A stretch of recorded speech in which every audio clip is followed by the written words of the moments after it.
Zilele trecute m-a atras un titlu în internet: Când pasiunea e mare, nimic nu te oprește să joci. Era o declarație a Florentinei Olar, ea este capitanul echipei României de fotbal feminin. Și a zis așa: am jucat gravidă, am alăptat printre antrenamente. Când pasiunea e mare, nimic nu te oprește să joci. Și cam la fel este în toate domeniile vieții. Când pasiunea e mare, ești plin de râvnă, treci peste toate obstacolele și te lupți până la capăt. Și așa ar vrea Dumnezeu să fim și în domeniul relației cu El. Însă una din marile probleme ale bisericilor de astăzi este apatia spirituală, adică o stare de indiferență și dezinteres. Un om apatic și-a pierdut bucuria mântuirii, nu-i mai pasă de Dumnezeu și lucrurile Lui, vine fără chef la biserică, se implică puțin în viețile altora, nu-i pasă de mântuirea celor pierduți și atunci când cineva pleacă din biserică, este indiferent. Tot ce îl interesează este el și lucrurile care țin de el, copiii lui, familia lui sau banii lui. Pastorii din America au fost întrebați despre care sunt cele mai mari provocări în relație cu credincioșii. Și pe primul loc a ieșit apatia și lipsa de implicare a creștinilor.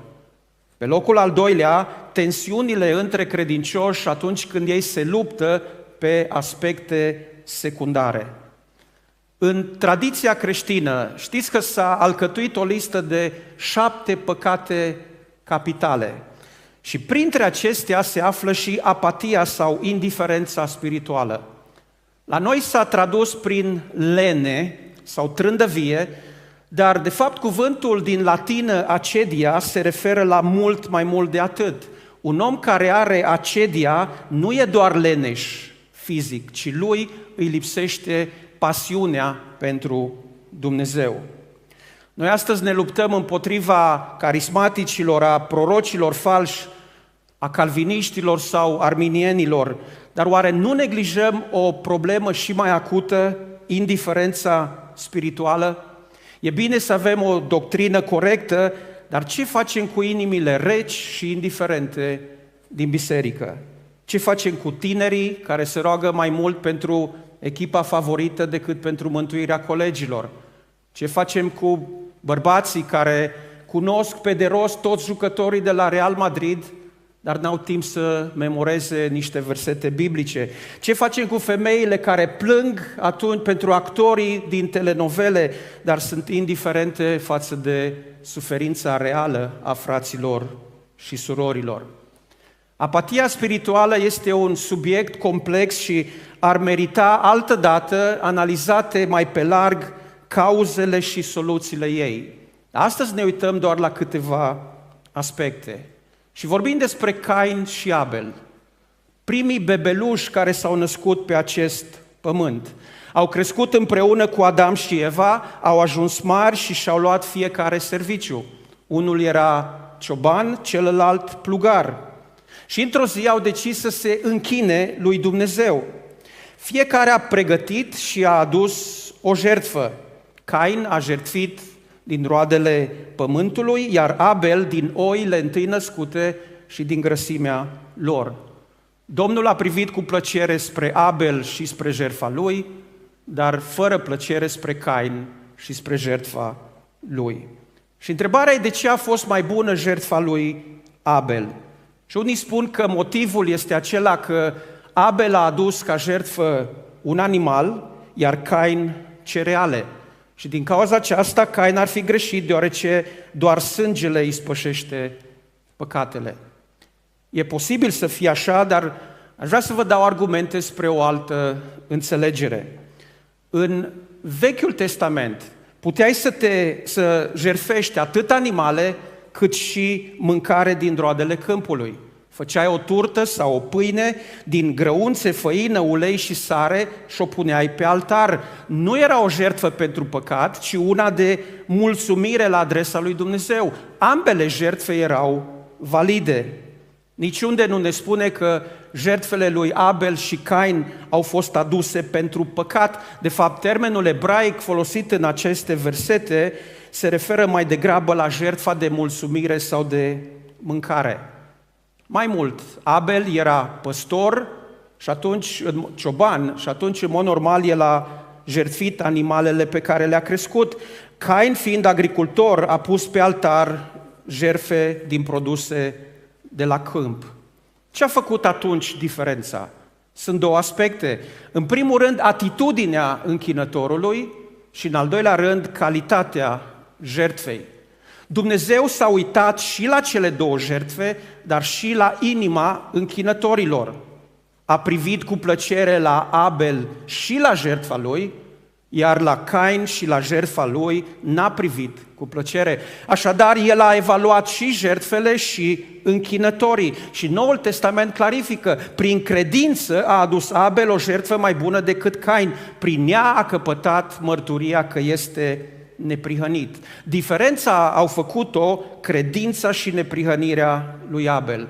Și apostolul Ioan merge mai departe, Cain era de la cel rău și a ucis pe fratele său pentru că faptele lui erau rele, iar ale fratele lui erau neprihănite.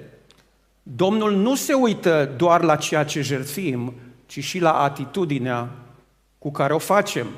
Dar în al doilea rând, remarcăm ceva important în text.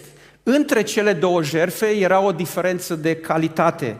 Zice că Cain a adus Domnului o jertfă din roadele pământului, adică niște produse de la câmp la întâmplare. Abel însă a jertfit Domnului oile întâi născute și grăsimea lor. Abel nu a adus oi oarecare, nu a adus oi bolnave sau oi bătrâne, ci el a sacrificat pentru Domnul ce avea mai bun, primul născut al oii. A fost un act de credință. Oaia naște primul miel și Abel vine și îl dă lui Dumnezeu, neștiind dacă după aceea oaia va mai naște și pentru el un al doilea sau un al treilea miei. Rabinii în cartea evrească Midrash interpretează la fel. Abel a dat Domnului ce avea mai bun, oi întâi născute și grăsimea lor. Și în Vechiul Testament citim că grăsimea pusă pe altar era de un miros plăcut Domnului. Cain însă a adus lui Dumnezeu un lucru obișnuit, o jertfă oarecare, păstrând pentru sine lucrurile mai bune. Care e principiul aici? Creștinul cu râvnă dă Domnului ce are mai bun. Și noi am venit în această seară aici și prin venirea noastră aici am adus o jertfă. Venirea la biserică este o jertfă, mai ales atunci când nu ai aer condiționat. Dar și între noi sunt două feluri de oameni. Unii suntem ca și Abel, unii suntem ca și Cain. Amândoi erau religioși, amândoi au venit în prezența lui Dumnezeu, dar cu atitudini diferite. Și dincolo de jertfele aduse, Dumnezeu se uită la inima ta. Tu îi poți aduce o jertfă ca și Cain, nu din toată inima, ci ca un ritual.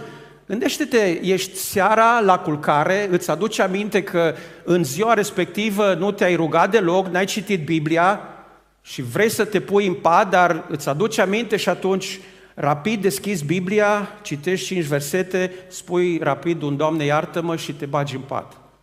În felul acesta tu ai adus o jertfă, dar nu cea mai bună, nu una care te-a costat, tu ai adus o jertfă ca și Cain. Dar poți fi ca Abel, dând lui Dumnezeu ce ai mai bun, din timpul tău, din viața ta, din banii tăi. Oswald Chambers a scris cartea Ce am mai bun pentru cel prea înalt. Probabil mulți ați citit-o. Și el întreabă și ne provoacă acolo, îi dau eu lui Dumnezeu ce am mai bun pentru cel prea înalt, sau îi dau ce-mi rămâne după ce îmi port mie de grijă. Când aducem o jertfă Domnului, trebuie să ne coste ceva. În ultimii ani, în lucrarea Alege Viața, am donat 200-300 de cadouri de Crăciun la copii nevoiași. Și am primit anual donații de la diferite persoane. Unele cadouri erau donate sacrificial, erau haine, jucării, rechizite, cumpărate de la magazin, erau noi. Am primit și altele care erau folosite. Când copiii lor n-au mai avut nevoie de ele, părinții au venit și le-au donat. Și acest gest a fost o jertfă, însă celălalt a și costat ceva pentru că au mers să cumpere lucruri noi. Împăratul David a mers odată și vrea să aducă o jertfă și s-a dus la un om și a zis: vreau să cumpăr ogorul tău, pentru că vreau să aduc o jertfă. Și omul acela îi spune: tu ești împăratul meu, eu îți dau ogorul gratis. Ce bine mi-ar fi plăcut și mie să primesc un teren gratis.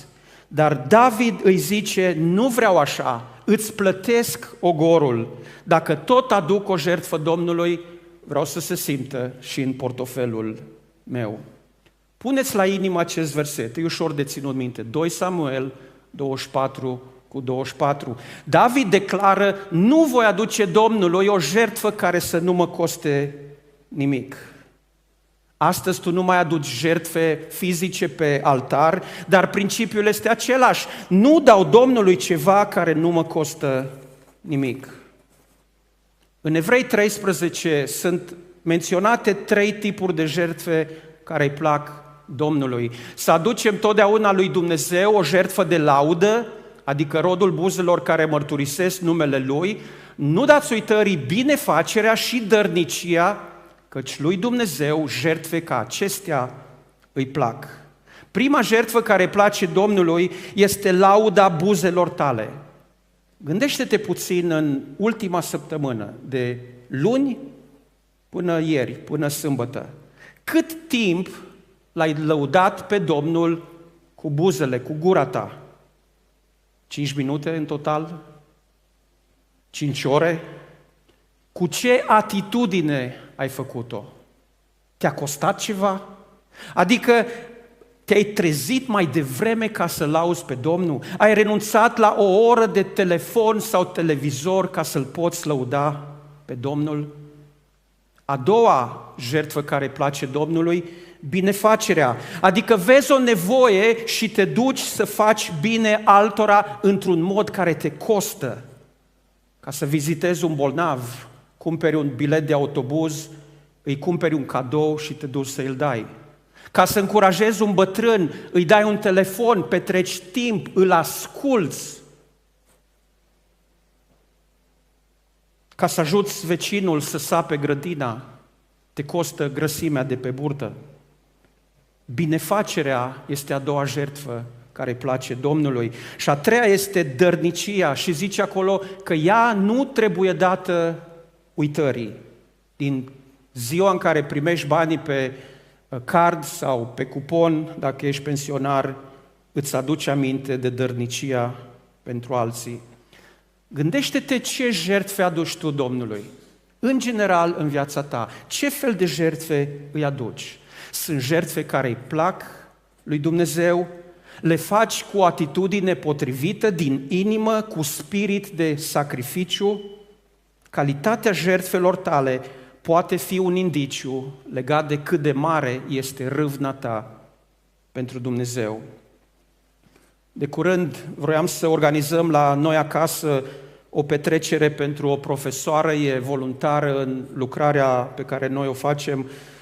Ea urma să nască și Dana, soția mea, a umflat multe baloane, erau frumoase, colorate, cu mesaje de felicitare și în final profesoara s-a îmbolnăvit și petrecerea s-a anulat. Și acum problema era ce facem cu baloanele. Le dăruim cuiva, ne-am gândit, e ziua cuiva din grupul nostru de casă să le dăruim, le spargem, le desumflăm, ce să facem cu baloanele? Și până a doua zi le-am lăsat așa peste noapte și a doua zi când ne-am trezit, din multe din ele ieșise deja aerul, s-au desumflat. Și știți ce m-am gândit? Că uneori așa suntem și noi. Avem momente în care suntem plini de pasiune, umflați și frumoși ca un balon. Ce fain e cu Domnul, ce binecuvântare, sunt gata să aduc jertfe care, chiar dacă mă costă, mă implic oriunde e nevoie. Dar apoi avem și zile în care ne desumflăm, ne pierde entuziasmul, venim din obligație la biserică, ne luptăm cu indiferența. Și dacă ne concentrăm asupra noastră, uităm misiunea la care Dumnezeu ne-a chemat. Pe țărmul unui ocean era odată o echipă de salvamari.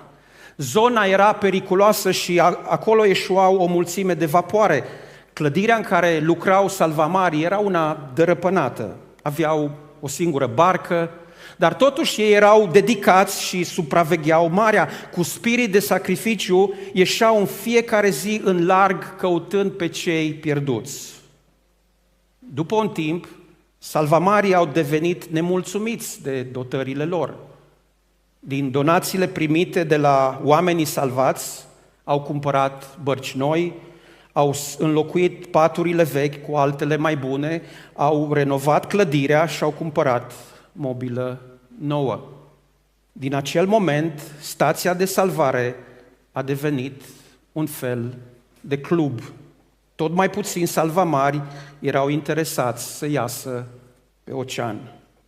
Odată, un vapor uriaș s-a scufundat și salvamarii au adus în stație o mulțime de oameni, uzi, murdari, pe jumătate necați. Frumosul lor club era acum în dezordine. La următoarea întâlnire, unii salvamari au cerut ca de atunci înainte naufragiații să fie spălați înainte de a fi aduși în club. Alții au insistat chiar să oprească activitățile de salvare, deoarece clubul lor va fi murdărit. Doar câțiva salvamari au amintit că scopul lor era acela de a salva oamenii de la nec. S-a pus la vot, iar majoritatea a câștigat. Astfel, celorlalți li s-a spus că dacă mai vor să salveze vieți, să plece și să-și construiască o altă stație de salvare. Și așa au făcut. Însă, pe măsură ce anii au trecut, noua stație a experimentat aceeași evoluție ca și prima. A crescut, s-a transformat într-un club, iar din ea s-a desprins o a treia stație de salvare. Și istoria a continuat și s-a repetat la nesfârșit. Iar astăzi, dacă vizitezi acel țărm, vei găsi o mulțime de cluburi pe plaja oceanului. Din păcate, naufragiile continuă. Majoritatea celor care se scufundă mor înecați. La fel ca acei salvamari, și noi putem porni cu pasiune, dar în timp să devenim indiferenți. Și să uităm că ni s-a încredințat o misiune și astfel devenim doar un club, neinteresați de salvarea altora. Un om vine odată la Domnul Iisus și îl întreabă: învățătorule, care e cea mai mare poruncă din toată Biblia? Răspunsul: în primul rând să-L iubești pe Dumnezeu și apoi să-ți iubești aproapele. Nimic nu contează mai mult, dar să o faci cu tot ce ai, din toată inima, nu cu jumătăți de măsură, nu cu indiferență. Ne uităm la Cain și Abel, doi frați care au adus fiecare câte o jertfă, dar nu amândouă au fost acceptate, după cum nici jertfele noastre nu sunt toate acceptate. Cum au înțeles ei care jertfă a fost primită și care nu? Poate că Dumnezeu a trimis foc doar peste jertfa lui Abel, poate că l-a binecuvântat material pe Abel, nu știm sigur. Dar știm ceva, reacția lui Cain. Cain s-a mâniat foarte tare și s-a posomorât fața. Pe cine s-a mâniat Cain? Odată pe Dumnezeu, pentru că s-a simțit tratat nedrept. Cum adică jertfa mea nu-i bună? Am lucrat în soare, am secerat, am bătut spice, am pregătit și am adus jertfa. Ce nu-i bine? Și apoi Cain s-a mâniat pe Abel din pricina invidiei. Eu sunt fratele mai mare. De ce jertfa lui a fost acceptată? Ce are Abel și n-am eu? De ce îl binecuvântează Dumnezeu pe fratele meu? Aceasta e întrebarea pe care ne-o punem și noi când cădem în capcana comparației. De ce binecuvântează Dumnezeu mai mult pe fratele meu sau pe sora mea? Are Dumnezeu favoriți? De ce copiii ei sunt mai deștepți decât ai mei? De ce el are casă frumoasă, iar noi stăm tot în chirie? De ce pensia mea e mai mică? De ce predicile lui sunt mai apreciate? Ce are ea și nu am eu? Ce faci atunci când alții sunt binecuvântați mai mult decât tine? Dacă te mâni și devii invidios, urmezi calea lui Cain. Pentru că comparația cu alții ne va duce la păcat. Fie devii mândru atunci când ai mai mult ca altul, fie devii invidios când ai mai puțin. În orice caz, comparația este nesănătoasă. Gândește-te când te-ai comparat ultima oară cu alții. Când ai văzut niște poze cu alții în concedii exotice, sau la terminarea anului școlar când ai postat pe Facebook, ți-ai lăudat copilul, felicitări copilului meu, a luat media 9,90 și este primul în clasă și a ispitit la invidie pe alți părinți care ți-au văzut postarea. Sau poate ești pensionar și ți s-a amărât inima când vecinul tău ți-a spus: mi-au mărit pensia cu 500 acum la recalculare și ție doar cu 50 de lei. Comparația pe care o facem cu alții, nesănătoase și produc în noi invidie, mânie și amărăciune. În loc să se compare cu Abel, Cain ar fi trebuit să se întrebe: oare de ce jertfa mea n-a fost acceptată? Trebuia să schimb ceva în mine? Ce aș putea să fac altfel ca să plac lui Dumnezeu? În loc să reflecte la ce a greșit, Cain s-a mâniat, simțindu-se nedreptățit. Am fost tratat nedrept, eu trebuia să fiu binecuvântat, nu fratele meu. Eu trebuia să fiu promovat la serviciu, nu colegul.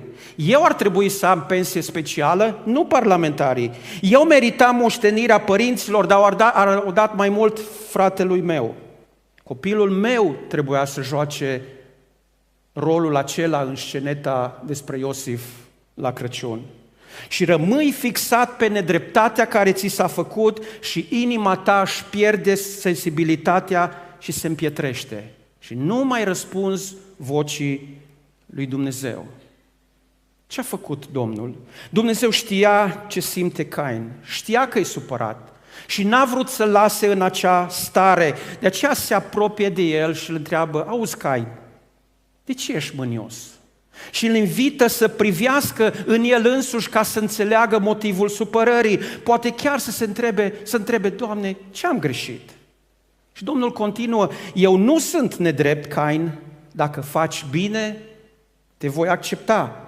Dar dacă faci rău, dacă te mai compari cu fratele tău, păcatul pândește la ușă și dorința lui se ține după tine. Știi cum e păcatul? Ca un leu care pândește la ușă și de obicei pânda se face de la distanță, dar păcatul nu-i departe, el este aproape, e la ușă și așteaptă să-i deschizi ca să intre în viața ta. Și dacă te compari cu fratele tău și inviți invidia în tine, păcatul te va domina. Și astfel Dumnezeu îl avertizează pe Cain: ai grijă ce faci. Păcatul e aproape, dacă îi deschizi, te va domina. Dar tu poți să faci ceva, stăpânește-l, luptă împotriva lui și biruiește-l. Aceasta este o avertizare și pentru noi. Păcatul pândește și la ușa ta și are răbdare și așteaptă momentul potrivit. Așteaptă să te jignească cineva, ca apoi să-ți spună: răzbună-te, bârfește-l, nu mai vorbi cu el în veci. Așteaptă când ești obosit, ca să te cerți cu soția și copiii. Așteaptă să ai o zi proastă ca să te ispitească sexual. Așteaptă să fii nemulțumit că tu n-ai fost ales pentru acea slujire din biserică. Păcatul pândește momentul prielnic și atunci atacă. Cain, ai grijă ce faci. Dar Cain avea deja inima împietrită. Merge pe câmp, îl lovește pe Abel și îl ucide. Primul omor din istorie, nu în războaie dintre țări, ci frate contra frate, înfiorător. Dumnezeu însă continuă să arate har. Se apropie din nou de Cain și îi mai pune o întrebare. Îl putea condamna direct, dar vedeți că el caută dialog, e gata să ierte și să recupereze păcătosul. Cain, unde-i fratele tău, Abel? Domnul știa deja răspunsul, dar îi dă ocazia să se pocăiască. Și ce ar fi trebuit să spună Cain? Abel e mort. Eu l-am omorât. Îmi pare rău că mi-am omorât fratele. Dacă ar fi regretat atunci, istoria ar fi fost alta. Dar mândria din el îl împiedica, așa cum ne împiedică și pe noi să recunoaștem atunci când păcătuim. Și ce vedem e că Cain n-are nicio remușcare, ba chiar îl minte pe Dumnezeu, nu știu unde-i fratele meu Abel, și apoi întreabă obraznic, sunt eu păzitorul fratelui meu? Răspunsul normal era, da, Cain, ești păzitorul fratelui tău. Și vă mărturisesc că uneori am și eu atitudinea lui Cain, vin la biserică, ascult un mesaj, zâmbesc puțin și plec acasă și mă gândesc fiecare cu viața lui, eu nu sunt păzitorul nimănui. Fără să înțeleg că de fapt fac parte dintr-o familie în care am frați și surori. Sunt eu păzitorul surorii Grecu? Da, sunt. Sunt eu păzitorul fratelui Vereș? Da, sunt. Și la fel sunteți și fiecare din voi. Dar vedem că Cain e deranjat de întrebările lui Dumnezeu. El vrea să fie lăsat în pace, dar Domnul continuă. Ce ai făcut, Cain? Nimic. Cum nimic? Când glasul sângelui fratelui tău strigă din pământ la mine, crezi că nu știu ce ai făcut? Sângele nevinovat al lui Abel a curs în pământ și de acolo striga la Dumnezeu. Interesant că sângele are un glas. Și mulți ani mai târziu, un alt sânge nevinovat a curs pe pământ. Însuși Fiul lui Dumnezeu a fost răstignit și sângele lui a curs de pe cruce pe pământ. Și Evrei 12:24 declară, sângele lui Iisus vorbește sau strigă mai bine decât sângele lui Abel. Ce striga sângele lui Abel? Răzbunare. Ce strigă sângele lui Iisus? Iertare, har. Dar pe când Abel a fost omorât, Iisus și-a dat viața de bunăvoie. De aceea sângele lui strigă și vorbește mai bine, este sângele care a curs și pentru păcatele tale. Cain nu ascultă de Dumnezeu și atunci e pedepsit. Blestemat ești, pământul nu-ți va mai da roadă și vei fi pribeag și fugar pe pământ. Cutremurător, primul om născut din femeie este și primul ucigaș și primul om blestemat.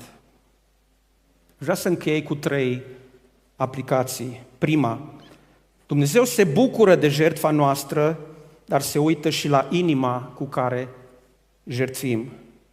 Dumnezeu merită să-i dăm ce avem mai bun, nu o jertfă oarecare, ca și Cain, ci una care ne costă, ca și Abel. Și au făcut membrii Bisericii Mănăștur în urmă cu aproximativ 30 de ani, când s-a refăcut această construcție, această clădire. Au venit cu mic și mare, au răspuns invitației, chemării și au dat din banii lor, din energia și din timpul lor pentru Domnul, s-au mobilizat exemplar 10 și sute de frați. Oare astăzi noi am face la fel?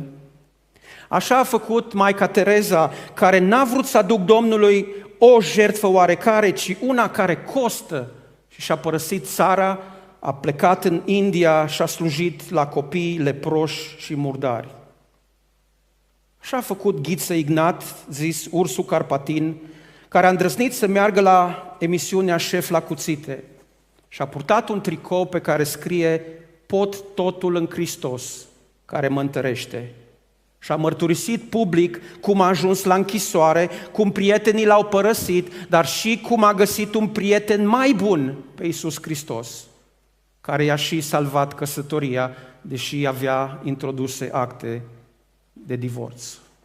Dumnezeu se bucură de jertfele noastre, însă, dincolo de ele, pentru El contează și inima cu care jertfim, atitudinea cu care vii la biserică, credința cu care pui banul la colectă, bucuria cu care cânți. Doi frați aduc două jertfe, una e acceptată, cealaltă nu, pentru că și inima închinătorului contează. A doua aplicație: dacă nu stăpânești păcatul, te va stăpâni el pe tine. Oricine ai fi, păcatul pândește și la ușa ta. La Cain a fost vorba despre comparație care a condus la invidie, apoi la mânie și în cele din urmă la omor. La tine poate fi altceva, de exemplu bârfă și imoralitate sau orice alte păcate care pot să fie în viața ta. Taie păcatul, nu lăsa să te controleze. În 1519, Fernando Cortez a navigat din Spania în Mexic, având misiunea de a cuceri comorile aztecilor. Și Cortez a luat cu el 508 soldați, 16 cai, câteva tunuri și 100 de marinari. Și cu aceste resurse puține, el a pornit să cucerească cele mai mari comori ale lumii. Și istoricii au fost intrigați cum a reușit un grup mic de soldați să înfrângă un mare imperiu. Și răspunsul este acesta: când Cortez a ajuns pe țărmul Mexicului, înainte de luptă, a ținut oamenilor săi un discurs. Și a rostit atunci niște cuvinte care au devenit istorie. Ardeți corăbile cu care am venit. Și oamenii lui au protestat. Ardeți corăbile, a spus el. Dacă ne vom întoarce acasă, o vom face-o în corăbile lor. Și după ce și-au ars corăbile, dedicarea lor s-a ridicat la alt nivel. Acum știau că nu mai există cale de întoarcere. Și i-au biruit pe azteci, acolo unde mulți alții au eșuat. Și tu ai o misiune aici pe pământ, chiar dacă diferită de cea a lui Cortez. Și trebuie să te întrebi dacă există corăbii în viața ta care au nevoie să fie arse. Corăbii din pricina cărora trăiești cu jumătate de măsură, care nu te lasă să fii total dedicat pentru împlinirea misiunii, iar când te confrunți cu un obstacol, te retragi înapoi în corabie. Poate corabia pe care trebuie să o arzi e un obicei nesănătos, renunță la el. Poate o activitate ilegală sau imorală, poate o faptă din trecut care te ține rob, poate mediul în care trăiești te trage în jos. Ardeți corăbile, urcă la un nivel mai înalt de dedicare. Și ultima aplicație: în mijlocul falimentului tău, Dumnezeu îți oferă harul său. Întâmplarea aceasta nu este doar despre urăciunea depravării umane chiar de la începutul istoriei, ci și despre frumusețea harului lui Dumnezeu. El s-a apropiat cu răbdare de Cain, i-a explicat ce trebuia să facă și i-a oferit o a doua șansă. Iar la final, deși Cain ar fi trebuit să moară, Domnul i-a protejat viața și a hotărât un semn ca oricine îl va găsi să nu-l omoare. În mijlocul falimentului său, al lui Cain, Dumnezeu i-a oferit har. Tu ești aici astăzi la mii de ani depărtare, nu ți-ai omorât fratele ca și Cain, dar ai făcut alte păcate de care poate ți-e rușine. Și te întreb dacă Dumnezeu te mai primește. El i-a spus lui Cain și îți spune și ție astăzi: dacă faci bine, vei fi bine primit. Dumnezeu e gata să-ți mai dea o a doua șansă. Veniți totuși să ne judecăm, zice Biblia, de vor fi păcatele voastre cum e cârmâzul, cum e vopseaua roșie, se vor face albe ca zăpada. De vor fi roșii ca purpura, se vor face ca lână. Vrei să fie curățit păcatul tău? Domnul îți întinde mâna și îți oferă iertare. Nu mai trebuie să aduci jertfe, pentru că Fiul Său, Iisus Hristos, s-a jertfit în locul tău. Crede în El, pentru că sângele Lui vorbește mai bine decât sângele lui Abel.